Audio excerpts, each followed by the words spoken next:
오늘 함께 살펴볼 말씀은 구약 스가랴 3장 1절에서 10절까지 말씀입니다.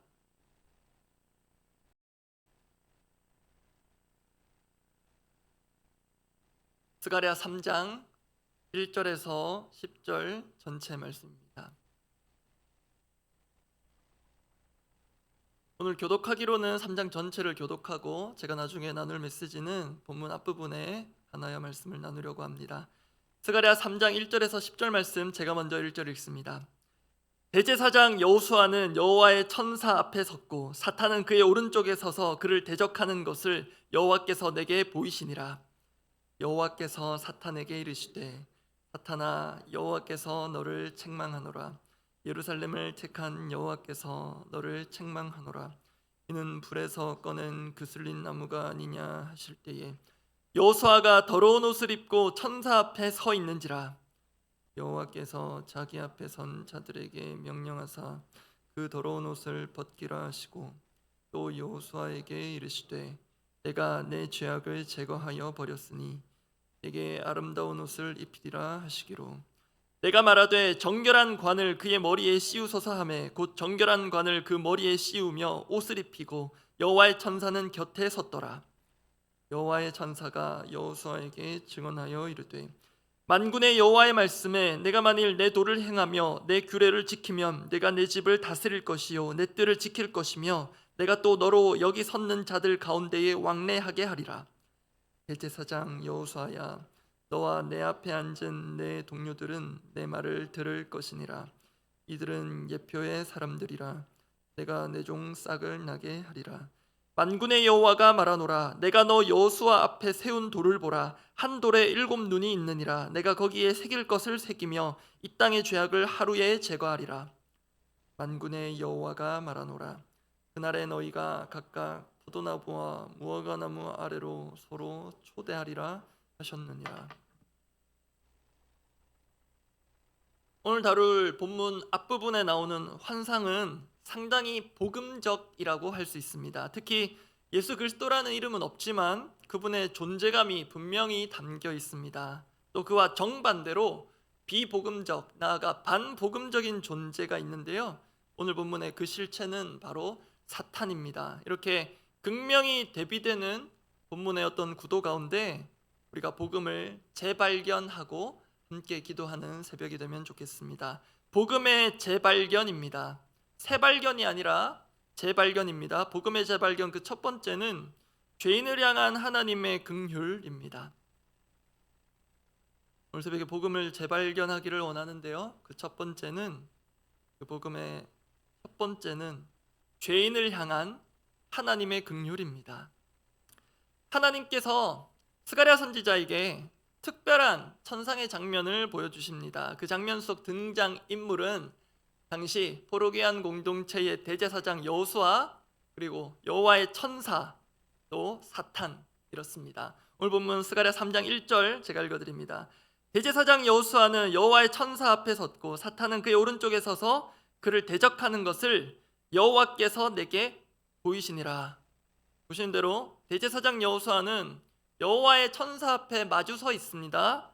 그리고 사탄도 서 있는데요, 여호수아의 오른편에 서서 그를 대적하고 있다 합니다. 참고로 사탄은 히브리어를 소리나는 그대로 음력한 것입니다. 히브리어 성경을 봐도 사탄 이렇게 읽어집니다. 그런데 묘하게도요, 문법적으로 이 사탄이라는 이름의 동사 형태가 1절 뒷부분에 있는데요, 바로 대적하다입니다. 이 대적하다로 번역된 히브리 원어가 사탄의 동사 형태입니다. 발음도 비슷합니다. 그래서 1절 뒷부분은 소위 우리식 표현으로 사탄이 사탄했다 이렇게 말할 수도 있겠습니다. 즉 사탄이 원래 하는 그 특기를 여호수아에게 지금 하고 있다는 것입니다. 그러면 사탄이 지금 여호수아에게 하고 있는 그 일이라는 것이 무엇인가?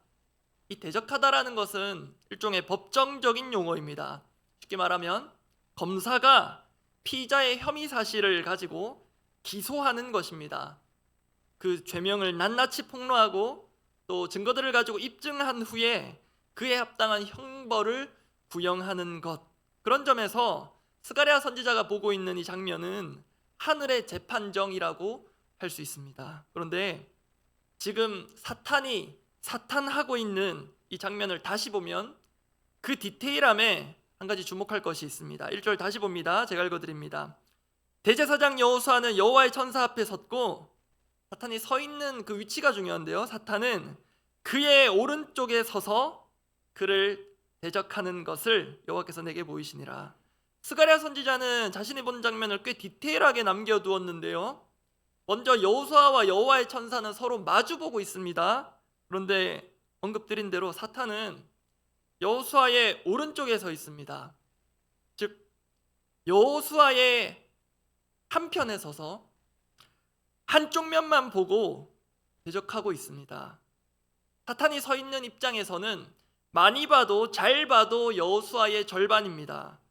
반대쪽 면은 보지 못합니다. 그런데 자신이 서 있는 방면에서 자신이 본 것을 가지고 마치 그게 전부인 것처럼 여호수아를 고발합니다.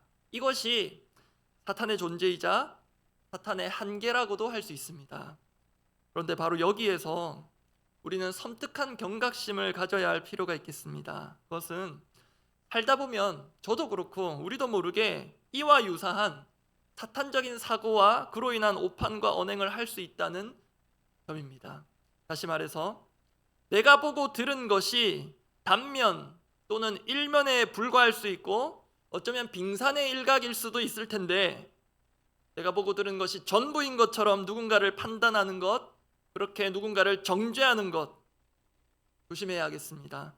내게 그럴 권한과 능력도 없지만 우리는 나름의 1인 재판장이 되어 마음속에서 펼쳐진 재판정에서 누군가를 그렇게 손쉽게 손절해내고 있는 것인지도 모르겠습니다. 이것이 전형적인 비복음이자 반복음적인 행태라면 이에 대한 경각심 우리가 가지되, 오늘 본문에서는 정상적인 복음의 행위를 주목하고자 합니다. 1절에서 등장인물이 대제사장 여호수아 그리고 여호와의 천사 사탄이었는데요, 2절에 보면 하늘의 재판장 되시는 여호와 하나님께서 등장하셔서 사탄에게 일침을 가하십니다. 3장 2절 제가 읽어드립니다. 여호와께서 사탄에게 이르시되 사탄아, 여호와께서 너를 책망하노라. 예루살렘을 택한 여호와께서 너를 책망하노라. 이는 불에서 꺼낸 그슬린 나무가 아니냐 하실 때에, 지금 여호와 하나님, 재판장 되시는 하나님은 사탄을 거듭 책망하십니다. 그러시면서 여호수아에 대한 하나님의 긍휼을 읽어낼 수 있는 중요한 비유적 표현을 말씀하시는데요, 그 2절 뒷부분에 나와 있습니다. 이는 불에서 꺼낸 그슬린 나무가 아니냐. 여러분 혹시 불 속에서 타고 있는 나무를 지켜보신 적 있습니까? 그리고 혹시 그 중에 나무를 꺼내보신 적 있으십니까? 사실 상상도 그리 어렵지는 않습니다. 단적으로 말해서 불 속에서 꺼낸 그슬린 나무는 쓸 수 없는 나무고 쓸모없는 나무입니다. 나무라기보다는 땔감입니다. 이미 땔감의 용도로 불에 타고 있었던 나무입니다. 이것이 대제사장 여호수아가 들으면 기분 나쁠 수도 있겠지만 어떤 면에서는 하나님도 인정하시고 사탄의 고발에 일면 동의하시는 부분이기도 합니다. 이게 대제사장 여호수아가 상징하는 당시 이스라엘 공동체의 존재감이었습니다. 그런데 이는 불에서 꺼낸 그슬린 나무가 아니냐라는 하나님의 말씀은 결코 여호수아를 또 당신의 백성들을 무시하는 것이 아니라 그를 향한 하나님의 긍휼의 표현임이 분명해 보입니다. 그 긍휼의 행위가 바로 불에서 꺼내주신 것입니다. 여기서 꺼낸으로 번역된 단어는 문법적으로 수동태고요, 무엇보다 불에 타고 있던 나무가 스스로 불에서 나올 수 없지 않습니까?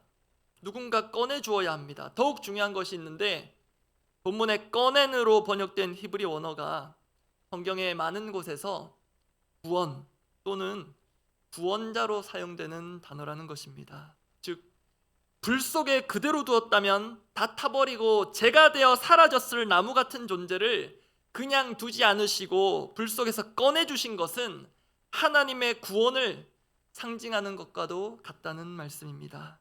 바로 이 지점에서 죄인에 대한 사탄의 반복음적 행태와 하나님의 복음이 선명하게 대조를 이룹니다. 사탄에게 있어서 죄인은 지옥의 땔감일 뿐입니다. 그럴 만한 죄를 지었기에 마땅히 그래야만 합니다. 물론 하나님도 여호수아가 또 백성들이 어떤 존재인지 아십니다. 직접 불에 그슬린 나무라고 하시지 않았습니까? 그러함에도 하나님께 있어서 죄인들은 불 속에 타들어가고 있더라도 건져내야 할 긍휼의 존재입니다. 이를 잘 보여주는 구절들이 성경 곳곳에 있는데요, 유명한 이사야서 말씀 42장 1절에서 3절 말씀을 제가 읽어드립니다. 내가 붙드는 나의 종, 내 마음에 기뻐하는 자, 곧 내가 택한 사람을 보라. 내가 나의 영을 그에게 주었은즉 그가 이방에 정의를 베풀리라. 하나님께서 말씀하시는 정의가 어떤 형태로 나타나는지 이 3절에 나옵니다. 제가 읽어드립니다. 그는 외치지 아니하며 목소리를 높이지 아니하며 그 소리를 거리에 들리게 하지 아니하며. 3절은 찬양 가사로도 옮겨져서 익숙하실 텐데요, 상한갈 때를 꺾지 아니하며 꺼져가는 등불을 끄지 아니하고 진실로 정의를 시행할 것이며. 3절이 우리에게 익숙한데 오늘 주목하고자 하는 것은 1절입니다. 이러한 정의를 행하시는 분이 누구인가 하는 것입니다. 1절은 분명 하나님께서 보내실 구원자를 예고하고 있습니다. 그가 누구입니까? 예수님 세례 받으실 때 하늘에서 이는 내 사랑하는 아들이요 내 기뻐하는 자라 하셨습니다. 바로 예수 그리스도입니다. 그가 베푸시는 정의는 이 말씀을 보면 죄인을 향한 긍휼에 기초합니다. 그 긍휼로 인해 오늘 우리는 심판의 불구덩이 속에서 죄가 되지 않고 꺼내어져 살아 숨쉬고 있습니다. 그렇게 오늘도 우리에게 새날이 주어졌습니다. 그런데 이건 역시 하나님의 긍휼로 이해할 수 있습니다. 그 근거가 되는 구절이 예레미야가 3장 22절 23절입니다. 제가 읽어드립니다. 여호와의 인자와 긍휼이 무궁하심으로 우리가 진멸되지 아니함이니이다. 23절은 함께 읽어보겠습니다. 이것들이 아침마다 새로우니 주의 성실하심이 크시도소이다. 이러한 죄인을 향한 하나님의 긍휼을 날마다 매 순간 새롭게 발견하기를 원합니다. 복음의 재발견 두 번째입니다. 첫 번째가 죄인을 향한 하나님의 긍휼이었고, 두 번째는 죄인을 위한 하나님의 대속입니다. 복음의 재발견 두 번째, 죄인을 위한 하나님의 대속. 대속이라는 조금 어려운 용어가 될 수도 있는데요, 하나님께서 대신 무언가를 해주셨다 이렇게 이해해도 되겠습니다. 죄인을 향한 하나님의 긍휼은 그 죄인들을 위한 구체적인 행위로 이어집니다. 그것이 바로 하나님의 대속이라는 것입니다. 그 대속을 상징하는 요소가 오늘 본문에 있는데요, 옷입니다. 옷. 스가랴 3장 4절 말씀 제가 읽어드립니다. 여호와께서 자기 앞에 선자들에게 명령하사 그 더러운 옷을 벗기라 하시고 또 여호수아에게 이르시되 내가 내 죄악을 제거하여 버렸으니 내게 아름다운 옷을 입히리라 하시기로. 지금 하나님 보실 때에도 여호수아는 더러운 옷을 입고 있습니다. 그리고 여호수아는 당시 대제사장입니다. 원래 대제사장은 입을 옷이 따로 구별되어 있습니다. 그런데 더러운 옷을 입고 있습니다. 여기서 더러운으로 번역된 단어는 더 강렬한 표현으로 옮기면 역겨운, 혐오스러운, 그래서 단지 외관상의 더러움 뿐만이 아니라 악취가 나고 씻어서 다시 입을 수 없는, 그렇게 재생, 회생 불가능한 수준의 옷이라 보시는 게 맞겠습니다. 그런데 그 더러운 옷이 상징하는 의미가 있는데 하나님 직접 하신 말씀에 따르면 죄악이라 합니다. 즉 하나님도 여호수아의 죄악을 잘 아십니다. 어쩌면 사탄이 아는 것보다 훨씬 더 속속들이 잘 아실 것입니다. 그런데 그 더러운 옷을 벗기심으로 그 죄악을 제거하여 주십니다. 그리고 나서 하나님은 여호수아에게 아름다운 옷을 입히십니다. 이 아름다운 옷이란 본래의 히브리 원어의 뜻을 직역하면 아주 귀하고 또 값비싼 옷입니다. 무엇보다 중요한 것은 이 옷은 하나님께서 직접 선사하시는 옷이라는 것입니다. 근데 여러분, 이렇게 사람이 옷을 갈아입는 장면, 어디서 많이 본 것 같지 않습니까? 아담과 하와가 치명적인 범죄, 선악과를 먹고 나서 그 치부를 가리고자 스스로 옷을 지어 입었습니다. 창세기 3장 7절입니다. 제가 읽어드립니다. 이에 그들의 눈이 밝아져 자기들이 벗은 줄을 알고 무화과 나무 잎을 엮어 치마로 삼았더라. 그리고 나서 이어지는 내용을 보면 하나님께서 분명히 그들의 죄를 아셨지만 신문하셨고 그렇게 회개할 기회를 주셨지만 그 기회를 놓칩니다. 그래서 그에 상응하는 벌을 선포하시는데, 근데 그 맥락에서 결론은 일종의 반전입니다. 그게 창세기 3장 21절입니다. 제가 읽어드립니다. 여호와 하나님이 아담과 그의 아내를 위하여 가죽옷을 지어 입히시니라.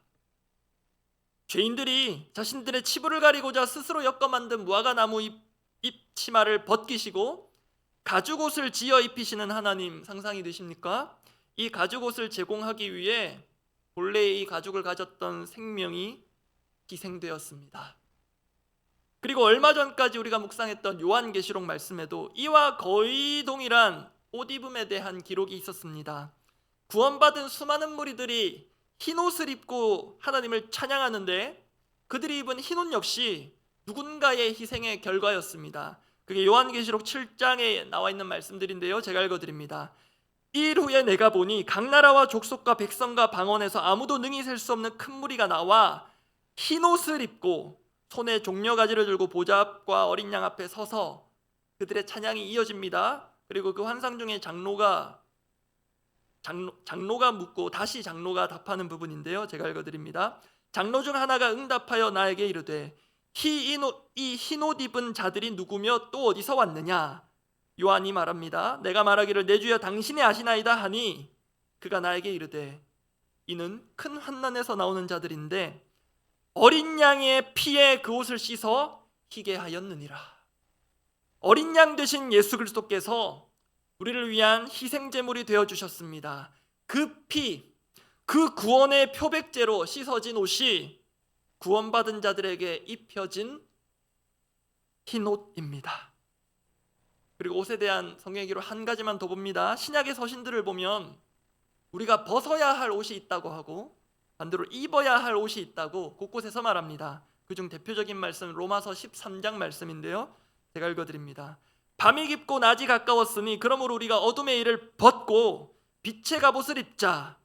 낮에와 같이 단정히 행하고 방탕하거나 술 취하지 말며 음란하거나 호색하지 말며 다투거나 시기하지 말고 14절은 함께 읽겠습니다. 오직 주 예수 그리스도로 옷 입고 정욕을 위하여 육신의 일을 도모하지 말라. 이 옷이라는 것은 단지 어떤 추상적인 개념이 아님을 보여주는 구절이기도 합니다. 정리하면 우리는 예수 그리스도로 옷 입은 자들입니다. 그것이 우리 눈에 보이든 안 보이든 상관없습니다. 예수 그리스도의 생명으로 지어진 의의 옷을 입고 죽음에서 살아나고 생명 가운데 살아가고 있는 자들이 우리들입니다. 오늘 스가랴서에 나오는 표현에 따르면 우리가 입어야 할, 또 입고 있는 아름다운 옷은 우리 주 예수 그리스도의 희생의 산물입니다. 그렇기에 우리가 입고 있는 옷은 세상 가장 아름다운 값진 옷입니다. 근데 여러분, 이 모든 오늘 본문의 이 복음적인 내용 가운데 대제사장 여호수아가 기여한 것은 아무것도 없습니다. 그는 더러운 옷을 입고 있었을 뿐입니다. 그가 기여한 것이 있다면 죄를 지은 것 뿐이라고 할 수 있겠습니다. 그런데 그 죄악의 결정체를 벗겨내시고 아름다운 옷을 지어 입히사 새 사람 되게 하신 것은 전적인 하나님의 은혜이자 일하심입니다. 그렇게 죄인된 그도 우리도 하나님의 용서를 받고 하나님의 용납을 누리고 있습니다. 여러분, 바로 이 용서와 용납이 하나님과 사탄의 결정적인 차이이자 사탄적인 세상을 이기는 길입니다. 자격 없는 우리가 받은 용서와 용납의 은혜를 아낌없이 흘려보내며 사는 오늘 하루 되기를 바랍니다. 기도하겠습니다.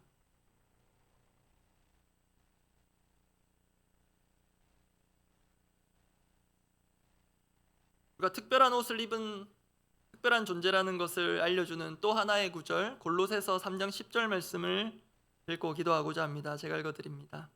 새 사람을 입었으니 이는 자기를 창조하신 이의 형상을 따라 지식에까지 새롭게 하심을 입은 자니라. 바라기로는 이 말씀이 그리스도로 옷 입은 우리를 설명하는 구절이 되기를 원합니다. 우리 기도 제목이 이렇습니다. 우리는 하나님의 긍휼을 덧입고 그리스도로 옷 입어 새 사람이 되었습니다. 이전까지는 이렇게 살았을지 모릅니다. 스스로 지어 만든 세상의 옷들로 가리고 치장하며 살아왔다면 그러한 우리의 옛사람의 습성에서 이제는 또는 조금씩이라도 자유하기를 원합니다. 내가 상종 못할 죄인으로 낙인 찍고 손절한 이들이 있다면 용서하고 용납함으로 그 참된 자유를 누리기를 원합니다. 우리는 분명 그리스도로 옷 입고 새 사람의 옷을 입었습니다.